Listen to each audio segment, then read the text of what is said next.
Hello दोस्तों, मैं हूं आपका होस्ट दोस्त विनोद कुमार कुशवाहा। आज की इस वीडियो में हम Dexter season 1 episode number 10 seeing red की कहानी को आपके सामने एक्सप्लेन करने वाले हैं।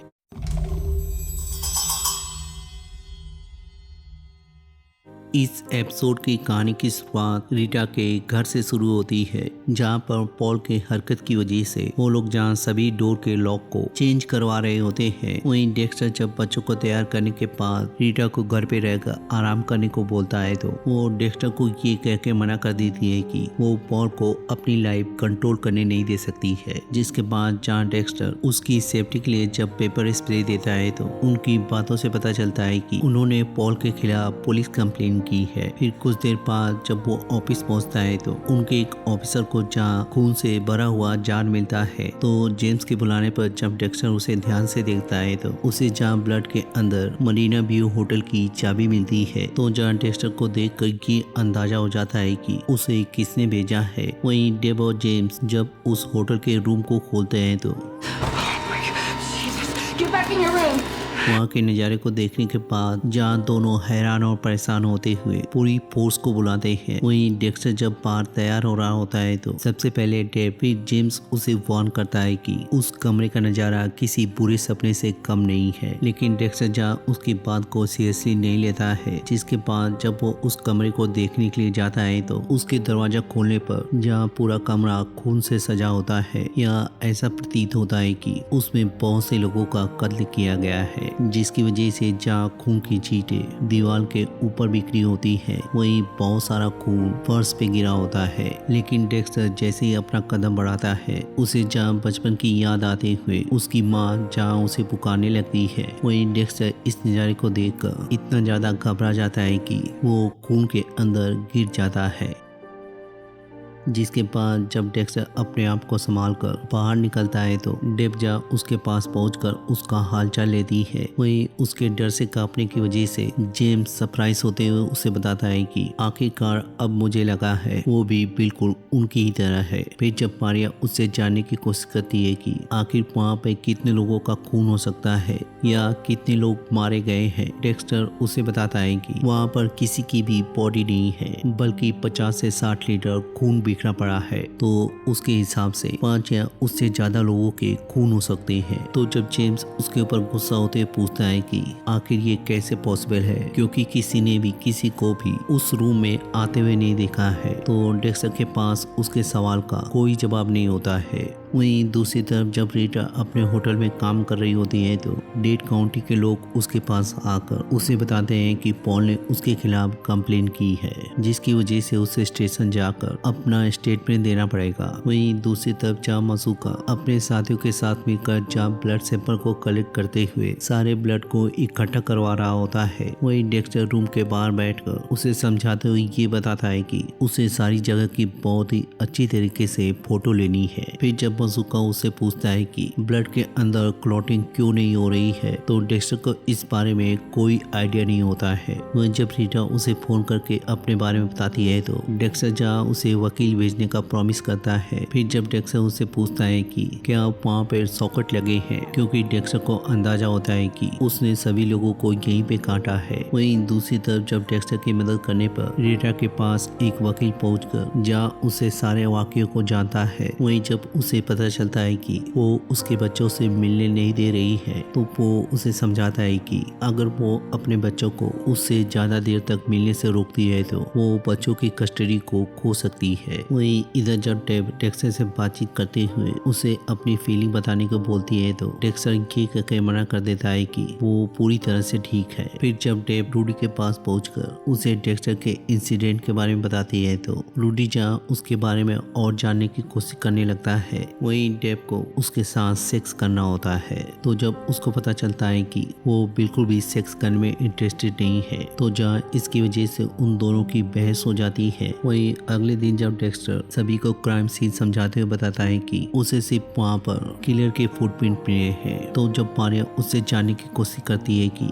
आखिर विक्टिम के फुटप्रिंट कहाँ है, तो डेक्स्टर उसे बताता है कि वहाँ पे कोई विक्टिम नहीं था। तभी मसूका आकर जब सभी को बताता है कि उसे वहाँ पर 5 लोगों के अलग अलग ब्लड ग्रुप मिले हैं। तो डेप जब याद दिलाती है कि ऑयस्टर किलर ने भी 5 लोगों को मारा है और उनकी बॉडी में उन्हें खून नहीं मिले थे, तो जहाँ उनका शक गहराने लगता है। तो जेम्स जब उन्हें रिमाइंड करवाता है कि ऑयस्टर किलर में नील पेरी को पकड़ा जा चुका है, तो मारिया उन्हें बता देती है कि नील पेरी ऑयस्टर किलर नहीं है, बल्कि उसने उसके सामने खुद कबूला है कि वो ऑयस्टर किलर नहीं है, क्योंकि कैप्टन ने उसे सभी को बताने के लिए मना किया था। फिर जब सभी को ब्लड क्लॉटिंग के बारे में पता चलता है तो डेक्स्टर कंफर्म करता है कि खून के पुराने होने की वजह से ब्लड क्लॉटिंग नहीं हो रही थी, जिसके बाद जहाँ मारिया ऑयस्टर किलर के विक्टिम से ब्लड के डीएनए को मैच करने को बोलती है, वही सबको बताती है कि जब तक पूरी तरह से कोई चीज फाइनल नहीं हो जाती है, वो किसी को भी इस कनेक्शन के बारे में नहीं बताएंगे। फिर जहाँ डेक्स्टर रीटा को कंपनी देने के लिए उसके घर पे पहुंचता है तो पॉल जहाँ बच्चों से मिलने के बाद उन्हें जहाँ सुपरवाइजर के साथ सर्कस के लिए ले जाता है, वही डेक्स्टर इस मसले को पूरी तरह से खत्म करने के लिए जब वो उसके रूम को ब्रेक करके अंदर पहुंचता है तो सारे सामान को खंगालने के बावजूद भी उसे कोई भी ऐसी चीज नहीं मिलती है जो उसे फंसा सके। लेकिन जब उसके आंखों के सामने फिर से सारे मंजर दिखने लग जाते हैं तो वो जहाँ घबरा कर रूम से बाहर निकल आता है।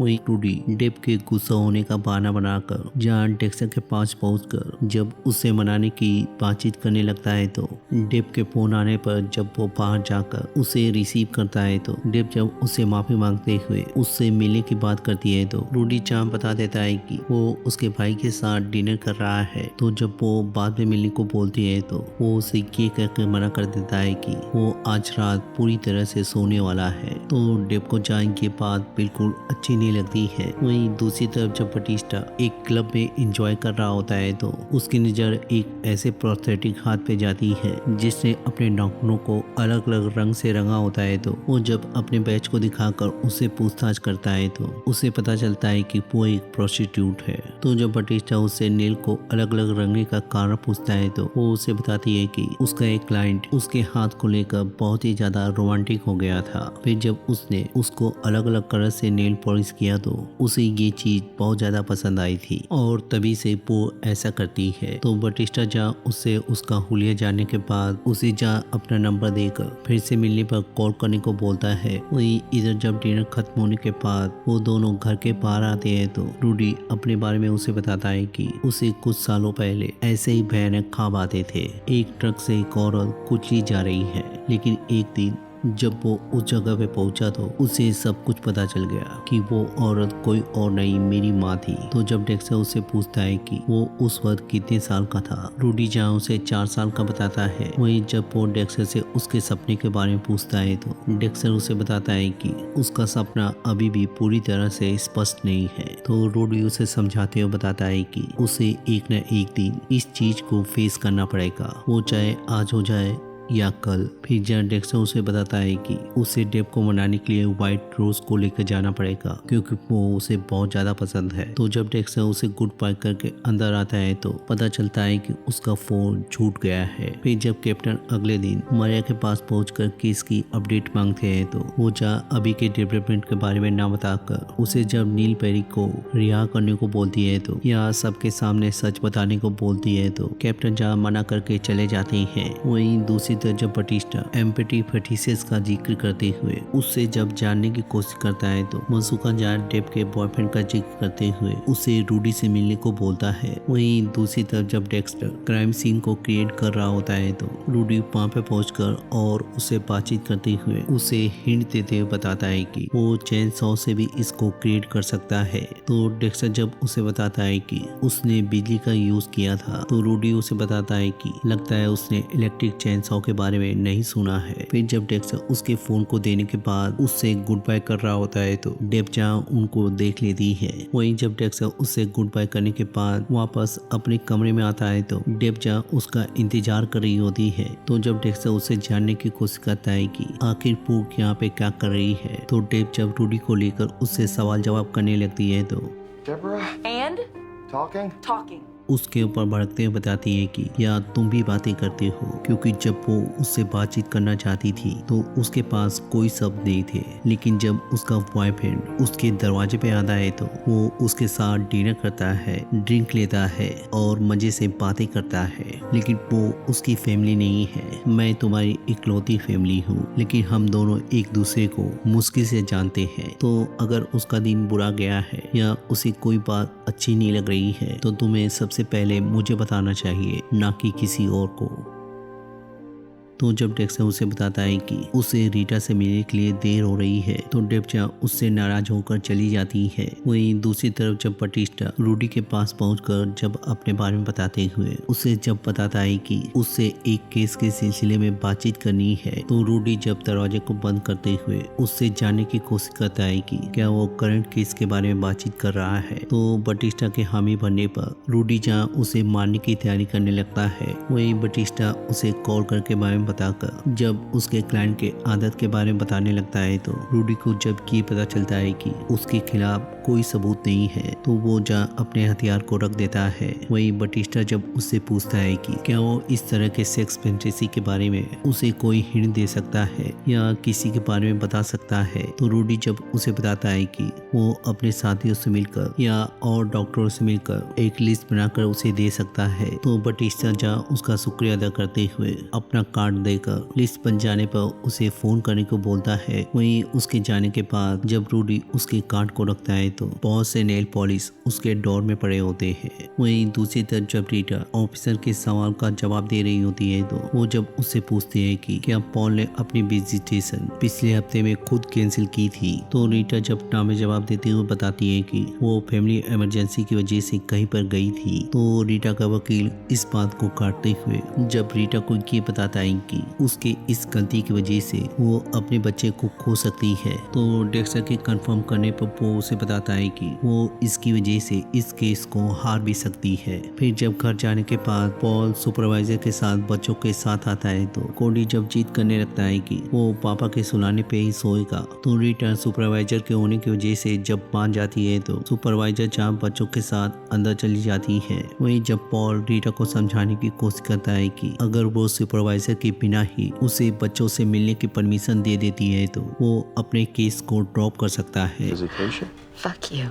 वहीं रीटा के अंदर जाने के बाद जब वो डेक्सा के पास जाकर उसे समझाने की कोशिश करता है कि उसकी गर्लफ्रेंड केस हारने वाली है, क्योंकि उसने बहुत दिनों से ना कोई शराब पी है ना ही कोई ड्रग लिया है, तो जब डेक्सा उसके सवाल का कोई जवाब नहीं देता है तो पॉल जब उसके ऊपर भड़कते हुए उसे धमकाने लगता है तो जिसके बाद जहाँ डेक्सा उसे उठाकर उसकी गाड़ी के डिग्गी के अंदर रखने के बाद जहाँ उसकी कार को धकेलते हुए आगे जाकर पेड़ के नीचे छुपा देता है। वहीं जब वो घर के अंदर आता है तो रीटा के पूछने पे वो उसे बताता है कि वो चला गया है। फिर जहाँ डेक्सा उसे उसके घर पे ले जाने के बाद उसे हीरोइन की डोज देते हुए जहाँ पूरी तरह से नशे में डुबा देता है। वहीं अगले दिन जब मारिया प्रेस को बताती है कि वो आइस्टा किलर के केस को फिर से खोल रही है, क्योंकि नए केस में आइस्टा किलर के विक्टिम के डीएनए खून के अंदर मिले हैं, तो जब प्रेस नील पेरी के बारे में पूछती है तो मारिया जा उन्हें बताती है कि इस सवाल का जवाब कैप्टन देंगे, क्योंकि ये केस मेरे पास नहीं है। फिर जब कैप्टन इस बारे में जानने के बाद ऑफिस में आकर सबसे पूछते हैं कि इस बारे में कौन कौन जानता था, तो जेम्स उन्हें बताता है कि उन्हें भी इस बारे में अभी भी मालूम चला है। तो जब कैप्टन इस एक्ट की वजह से मारिया के ऑफिस में घुसकर गुस्सा करने लगते हैं तो मारिया जब उन्हें बताती है कि उसका अब असली चेहरा बाहर आ रहा है, तो कैप्टन इनकार करते हुए बताते हैं कि उसने अभी तक उसका असली चेहरा नहीं देखा है, लेकिन बहुत ही जल्द वो उस चेहरे को भी देखेगी। तब तक के लिए वो इस ऑफिस को एंजॉय कर सकती है। वहीं दूसरी तरफ जब रीटा का वकील उसे बताता है कि पॉल को ड्रग लेने की वजह से फिर से जेल हो गई है, तो रीटा को जहाँ खुशी का ठिकाना नहीं रहता है। वहीं दूसरी तरफ जब बटिस्टा अपनी कार से कुछ सामान को निकाल रहा होता है तो रूडी जहाँ उसे पीछे से आकर उसके ऊपर हमला कर देता है। वहीं बटिस्टा भी अपने सर से उसके मुंह पे वार करता है, तो जब उसके गिरने के बाद कुछ लोग बटिस्टा को देख लेते हैं तो रूडी जहाँ अपनी जान बचाकर भाग जाता है। वहीं वो लोग बटिस्टा के पास पहुंचकर एम्बुलेंस को बुलवाते हैं। फिर कुछ देर बाद रूडी जहाँ डेव को मनाने के लिए उसके ऑफिस पहुंच जाता है। वहीं किस करते वक्त जब रूडी को दर्द होता है तो वो जहाँ उसे बताता है कि वर्कशॉप में काम करते वक्त उससे लिप में चोट लग गई है। वहीं दूसरी तरफ जब डेक्स्टर अपने डर को फेस करने के लिए उस रूम के अंदर पहुंचता है तो उसे जहाँ फिर से बीती बातें याद आने लगती हैं। वहीं ये एपिसोड भी उन्हीं यादों के साथ खत्म हो जाता है। वहीं हम अगले एपिसोड में देखने वाले हैं कि डेक्स्टर को अपने पास के बारे में क्या मालूम चलता है, वहीं डेव को रूडी के बारे में मालूम चलता है या रूडी ही उसे अपने बारे में बताता है। तो मिलते हैं इसके अगले एपिसोड में या किसी और टीवी सीरीज को एक्सप्लेन करते हुए। तब तक के लिए शुक्रिया।